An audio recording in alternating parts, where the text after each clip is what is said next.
Okay, hello, good evening, and let me welcome you to the 21st edition of Queer Film Festival Mezipatra, and particularly to the fifth streaming day from our live studio, when we stream interviews with film creators and inspiring personalities of the queer community every day at 6 p.m. To start with a friendly reminder, this part of the program will be held in English. So if you need a Czech translation, please switch to YouTube. Okay, so today we are going to talk about the movie Cocoon, which is a beautiful coming-of-age story about a teenage girl and it is set in the steamingly hot summer in Berlin. The film is brought to the Czech cinemas by our distribution label Queer Kino, and at this moment you can watch it and find it as a part of our festival film program on the platform Aerovod. Okay, so it's my great pleasure to introduce you to the director of the movie, German screenwriter and filmmaker Leonie Krippendorff. Leonie, good evening, and thank you very much for joining us again. Hello, thank you. It's a pleasure. It's my pleasure. Okay, so for those who don't know, Leonie has already been a guest of our industry program when she shared her experiences with making the movie and some thoughts on her career in general. So if you would like to get to know her work deeper, you can find the interview on our Facebook page or on our YouTube channel. But right now we will talk about the film Cocoon only. And let's start from the very beginning. Leonie, your very first feature film called Looping tells a story about three young girls who meet at a psychiatric clinic. And frankly, from my opinion, from my point of view, it is a much darker narrative than the one of Cocoon. So I would be interested in finding out how was this kind of transition for you, and how did you free your mind from the dark and rather depressing tones of Looping, and also how long did it take you to do so? Mm-hmm. So Looping was my graduation film in film university, and so it was my first feature, but it was still in the, let's say, security of a film university that I made it. And it was a very intuitive project. I think I didn't really know from the beginning what I wanted to tell, and I was working very much with I don't know, little pieces that I kind of put together, like poems and photos that I would pin on the wall, and that made a movie that was from my view on a bit not really set in reality. It was something which was somehow a real world, but somehow not really reality, because I was playing around very much with the with being in the heads of the three women. They've been not two young girls, they've been out of three different generations, so they have been different ages. And with Cocoon, I had maybe that's how it goes if you make a film that is maybe more not so realistic or something, and more in a surreal world. Then I had the need to make something which is very close to reality and has elements of documentary as well. So that was like the main feeling, that I wanted to make a film that is really set in a world that I know. And I chose this place where actually everything is happening. Cottbusser it's called. It's where the main protagonists are growing up, because I know this place very well, and it's a very well-known place also in Berlin. It has a high crime scene. It's very vibrant, very multicultural. Also a place where there's a lot of queer culture. And so everything kind of comes together, and I spent a lot of time in my youth and childhood there, and still I'm often there. So I chose this place, and I worked very much also like with actors without experience who have been living directly in the house or close by.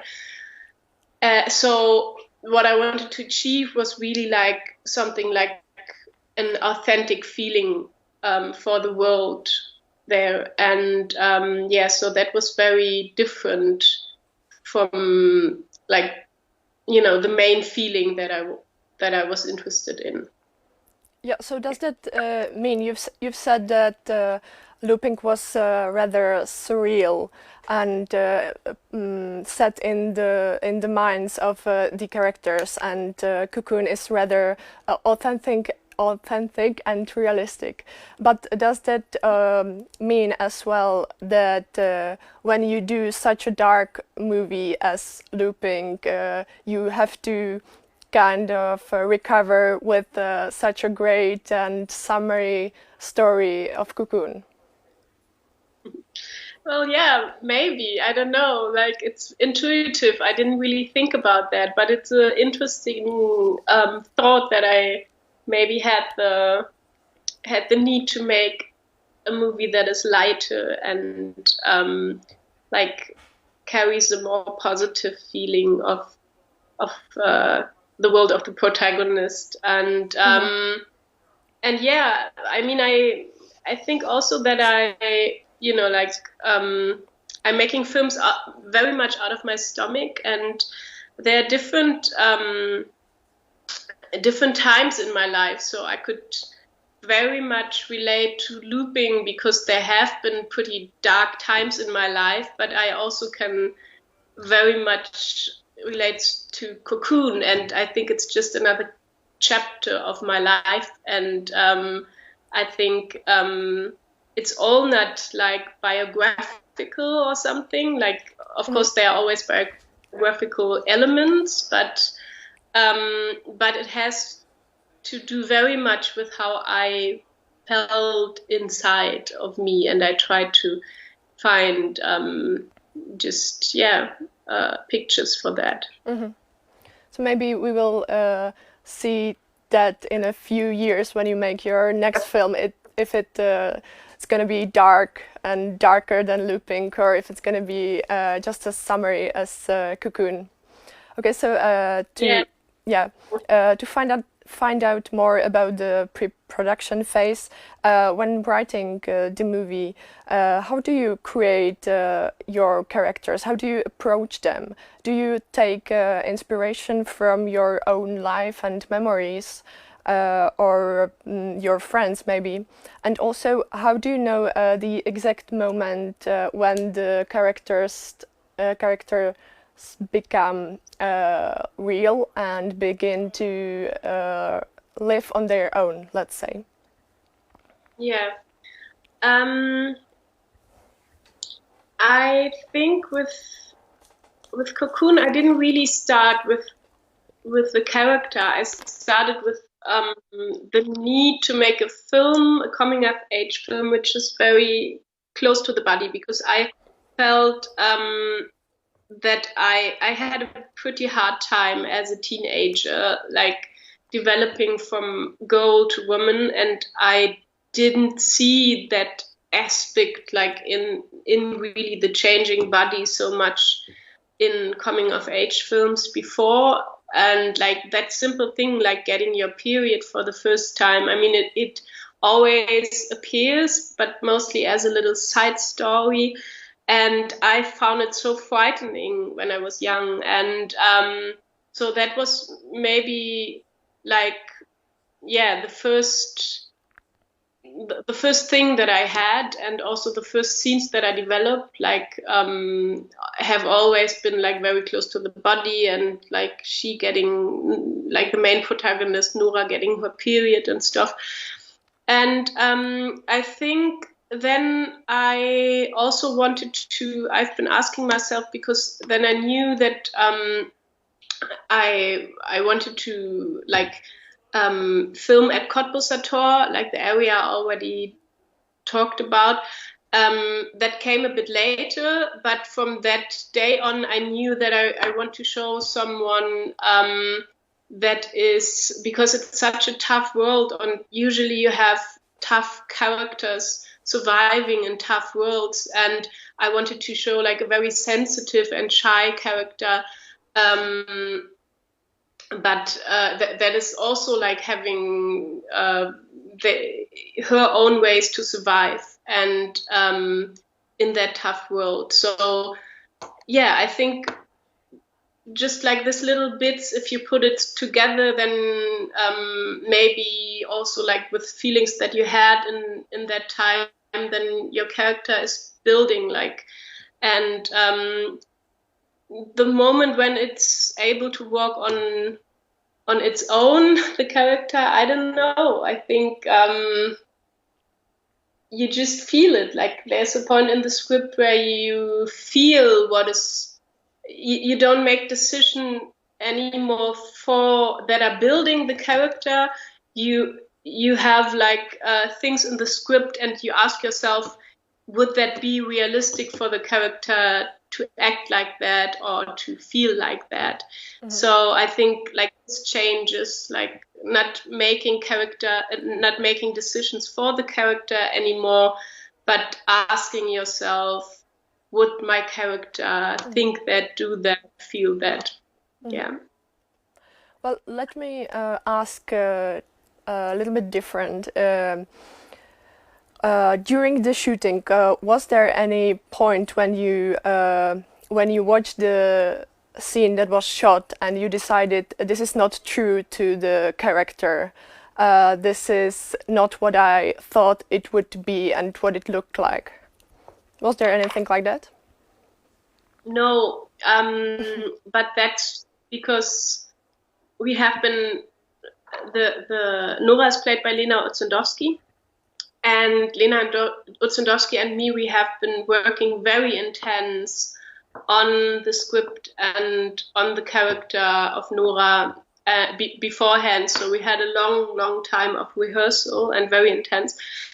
And so during shoot, I didn't feel like that's not Nora, that's not how she is, because we did that work beforehand. Mm-hmm. And also Lena had developed such a big feeling for Nora that she would never like, she would always feel very, very strange to have to play something that she wouldn't think that this is Nora. Like she wouldn't do something like that because she's an actress who's very much wanting to believe what she's doing. She's not just doing something because she's asked for. She really has to understand why this character feels and acts in that way.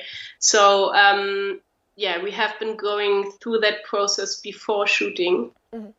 And that was also very good because we had so limited time during the shoot that we had no chance. We would have had no chance to figure out what the right thing is for the character there, because we had like sometimes just 2 takes or something. And yeah.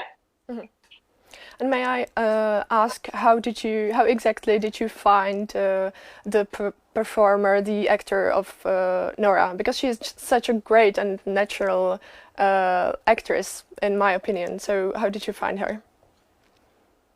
Well, I was very lucky, I guess. It was very classic. I just saw she made some films before, like not cinema but TV, and I just saw her picture like on her site, her agency, and I fall in love with her face so much. And so I developed this. I didn't want to see her work before. I just saw like a little show reel. So I heard her voice, and I saw the way how she's acting. But I didn't really know the films because I didn't want to. I had such a big feeling about her that I didn't want to see too much and see her in a role that is maybe very different to Nora and then get confused or whatever. So she was the first one who came to the casting, and of course there were like a lot of other girls that have been great too, but I always stayed with her. Yeah. You mentioned that the building of the character takes a lot of collaborative work. So I'm wondering to what extent exactly do you allow your actors to modify the characters you've written?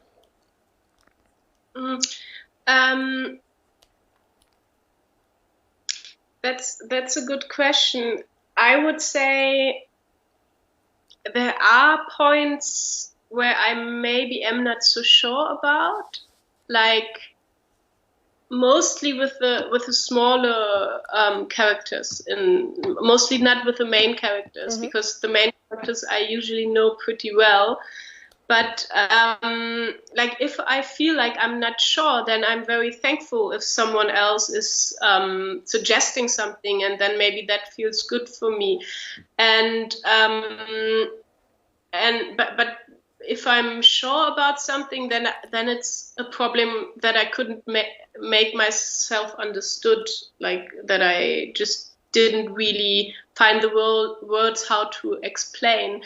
So I think you always have to decide if you're really, really sure, or if there maybe is a question mark that you didn't really see. And and I think like in the whole process of filmmaking, that's very, very important, that you always ask yourself, okay, is that like, do I really believe this is the right thing, or maybe do I have a question mark without really knowing it? Like that's very, very important to know how much influences from the outside you will let through or not, and to stay truthful to yourself. And yeah. Well, you just mentioned that you worked very intensely and closely with the actress of who plays Nora, and I'm sorry for going back to that, but I think that our audience would appreciate if you could talk us through the process in details, because I think that the normal viewer, just like me, don't know what exactly does it take to work on the character with the actor.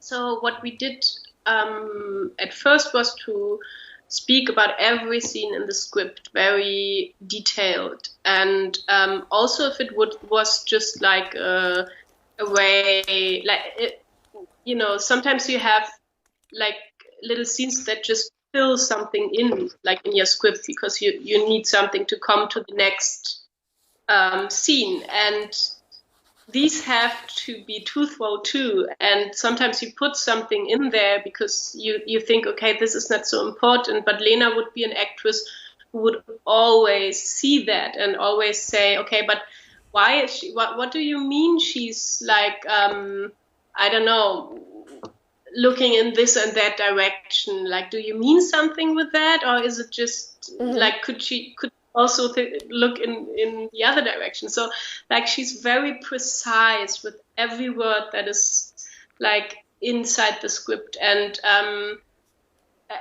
you need time for that. And I could imagine, like, if you are in a lot of time pressure, then this could be also like make you very nervous, because then you would think, well, it doesn't really matter, like we're going to figure out in the shoot. But we had time, and I think it was very important to speak about everything. And then after we spoke about everything very detailed, every scene, then we developed like for example, the way how she walks. We would like go into like all her movements, like in her like body, and what kind of body tension she has. And we would even like define what would be her favorite meal and stuff, because those things are telling something about people. So we would just like really create a person. And and of course, you also like the actors have to be open for that. I can imagine that not everyone would want to work that way, but that's a way that I like to work. And with Cocoon, it did fit very well with the way how the actors wanted to work too. So that was a very, like, we were very fulfilled, everyone, I guess. Yeah, thank you very much for that insight. And to be honest, it sounds really exhausting, but interesting too. Okay, so to move from the acting aspect, one of another aspects of Cocoon I loved the most was the special relationship between the main character Nora and her older sister.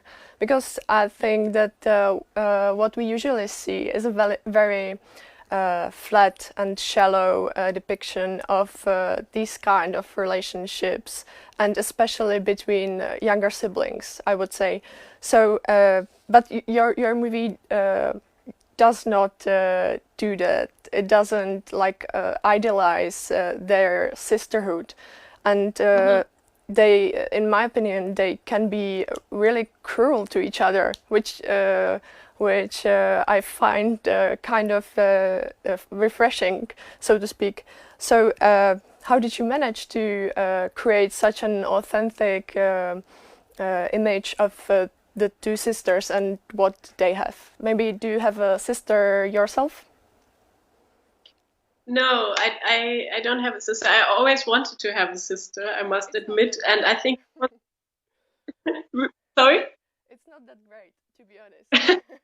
Just kidding. Sorry to my sister.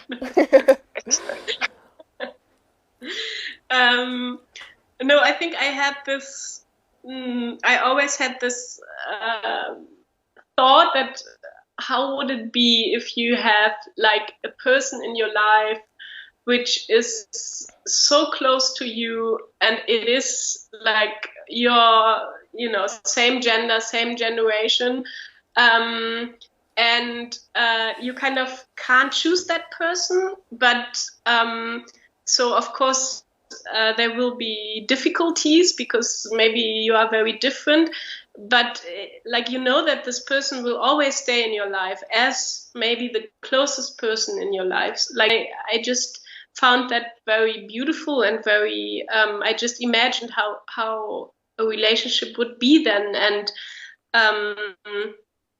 And yeah, I think they can be so cool to each other because they know they always gonna love each other, so they can be very honest with each other, and they don't want to they don't have to hide anything because they're just sisters, and that's different even to best friends or something. I think there's something which is even closer between sisters. That was what I observed.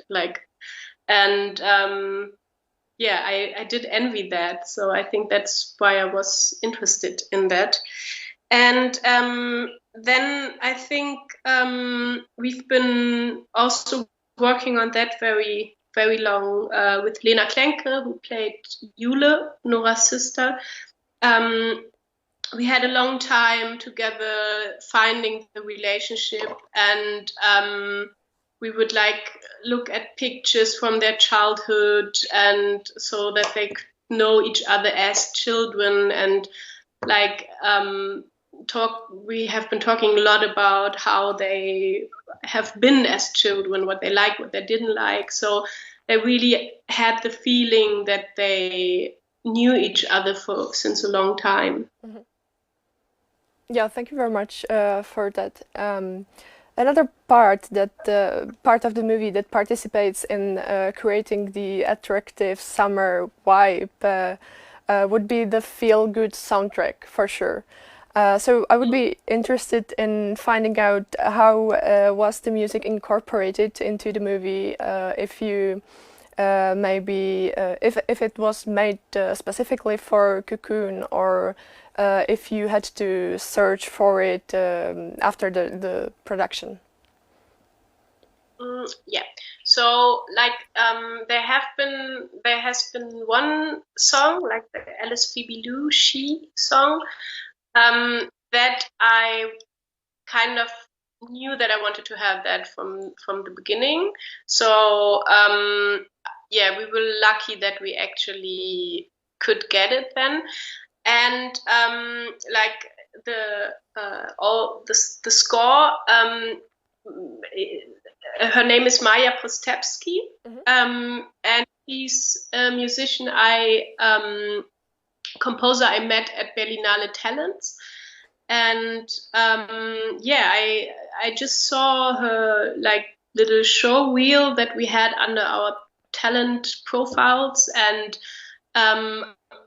I just had a feeling that I might have to contact her. So we've been collaborating, and then it was very funny to make this like sunny, emotional and positive score, because she has been at a writer's residence in Berlin, and or like next to Tallinn, little town which is called Narva, and it was like really high snow, like in the middle of nowhere, very close to the Russian border. And we've been like in a very old fabric and like composing the summer score with like I don't know, minus 15 degrees outside, which was really beautiful. Yeah, that's surprising that you made this kind of soundtrack in these circumstances. Uh, Another question would be, you've said that the biggest challenge during the production was the heat wave in Berlin at the time. And beside the fact that it had to be living hell, literally, the shooting, did it change the movie somehow? Maybe did you have to take any compromises in the script due to the difficult circumstances? Not so much in the script, because it has, like, we wanted a summer film, so everything was more or less possible. But like that, it was so like that the heat was like taking such a big part in the filming. We developed also like something inside, like the little video diary that you can see. We wanted to explain why it's so hot and why everyone's sweating so much and all the eyes are so tired from the heat and stuff. So yeah, I put just like dialogue in the video diary, and to explain that, and this is actually now how the film starts, so everyone knows, okay, it's an incredible hot summer. Mhm. Well, we have a question from the audience regarding the Czech title of the movie. And the question says, what do you think of the Czech name of the movie, which is in translation, Summer in Kreuzberg? What do you think of that? I love it. I was wondering if you know Kreuzberg, like in, Yeah, like, because I would say that in yeah. Czech Republic it's quite famous, or some people know that part of Berlin. by name. Okay.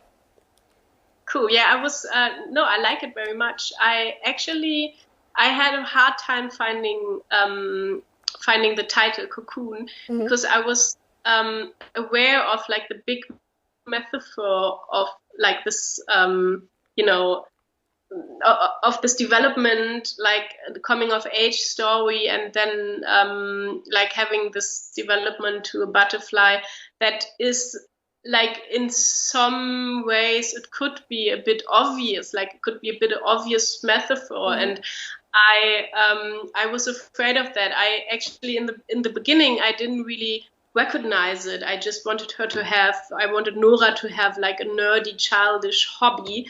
And I grew up in a collective where a guy had that breeding, butterfly breeding, and I found it so beautiful. So I put it in the script and I kind of fall in love with it. And then I recognized, oh fuck, it's such a big metaphor. And I've been thinking about like taking that out. And then with a movie named Cocoon, I wasn't sure if that would be the right name, but somehow it's like a child that you always, just call by one name, and then it's kind of then the name for the child. So it stayed. But I like Summer in Kreuzberg. Yes, I wouldn't have known that Kreuzberg is such a thing, like that people know outside of Germany. So there weren't any more titles in the game? There were like hundreds of titles. Could you tell us like 3 of them?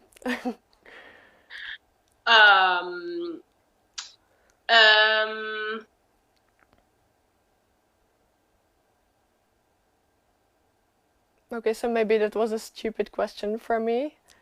And I'm not sure if I can hear you right now.